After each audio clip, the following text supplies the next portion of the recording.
শিরোপীড়া অর্থাৎ মাথায় বড় যন্ত্রণা হচ্ছে মা। যখন আমার যন্ত্রণা হচ্ছে আমি চারিদিকে অন্ধকার দেখছি, তা আমি সুবল সখাকে ধনুবস্ত্র সব দিয়ে আমি তোমার কাছে ফিরে এলাম। বাবা তুই নবনী খাবি?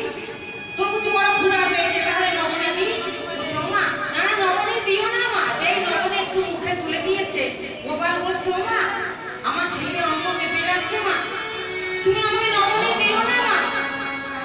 কথা বলতে বলতে গোপাল মূর্ছা চলে গেল নদীত করে ভূমিতলে পড়ে। বানা ধরে নেমারে কেঁদে কেঁদে ডাকছে গোপাল গোপাল বলে,